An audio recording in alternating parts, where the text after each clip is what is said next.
I found the cheapest 3+1 flat in Karlín sold the last year. It was 63 square meters for 8.9 million Czech crowns in this beautiful building. Oh, nope. It's this one. For 8.9 million Czech crowns in Karlín and 3+1, if you're familiar with the prices around, you will be wondering what's wrong with this building. There are a few problems. Some of them are a bit bigger, some of them are smaller. And in this video, I will show you what you will realistically get for the cheapest 3+1 in Karlín. If you're ready, let's go. Let's start with the flat. It's your typical 3+1 in a panelák, second floor, and it has 63 square meters plus 6 meters of a balcony. It deserves some renovation though. Condition?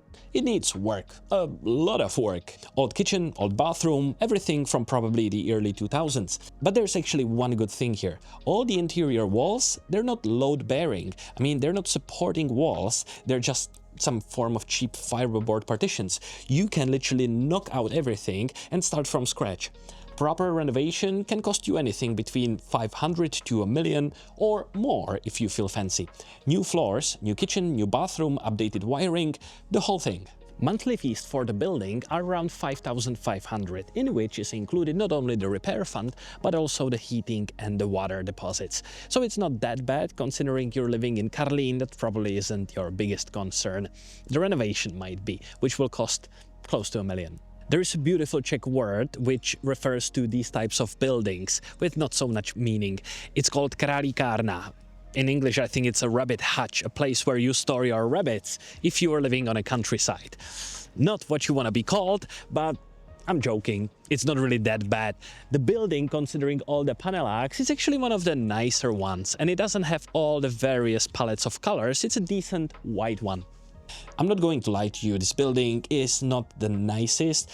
Grey concrete painted white, zero personality, purely functional. It's basically everything you picture when someone says communist architecture. Hey, but we put on it a nice color and a new facade. The good news? You've got a 6 meters loggia, which in a panel building is actually pretty nice. I'm mainly joking, the building is not really that bad. If you're familiar with Karlín, there are two types of properties. It's either the brick ones, the nice ones, or these types of buildings. But you're not buying this place because of how the building looks like, you're buying it because of the location. So let's have a closer look into it. Metro Invalidovna is 3 minutes away. Line B, yellow line, straight to the city center. That's solid. And right next to the flat is the old Invalidovna, the building, which is going to be renovated for 2.15 billion crowns. This baroque building from the 1730s is getting turned into a cultural center with rehearsal spaces for the Prague Philharmonic exhibition halls and public spaces. And they're adding these modern glass wings to the old baroque structure, so it's going to be this whole old meets new thing. Timeline is officially 2029 to 2030, but we'll see about that. When it opens though, you're living next to a cultural center. That's a completely different neighborhood vibe than living next to an abandoned construction site or abandoned building.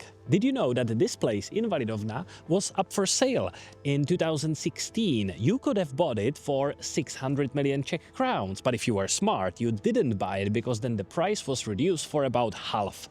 Well, still nobody bought it, so the government, they gave it to the National Heritage Institute, which is owning it right now, and they're planning renovations in the near future for it.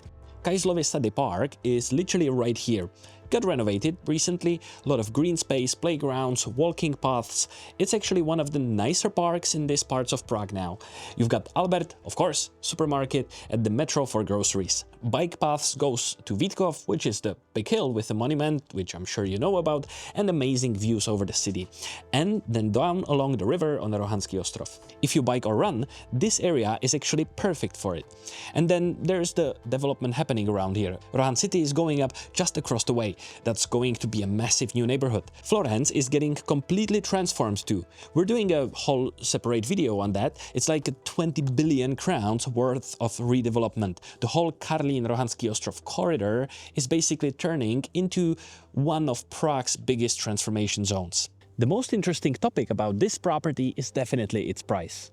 I'm excited to invite you to our next event, which will be online. And hi, this is Dasha, and we are going to do seminar for first-time buyers. We're going to explain everything you need to know to buy a property in the Czech Republic. A lot of things to cover, but I'm sure you will do very well. The link is in the description, and see you there. This apartment was online just for 13 days. They started with a price 8.5 million, which is 135,000 per square meter, which even in Panelag, before renovation, it's in Karlín, so it's bloody cheap.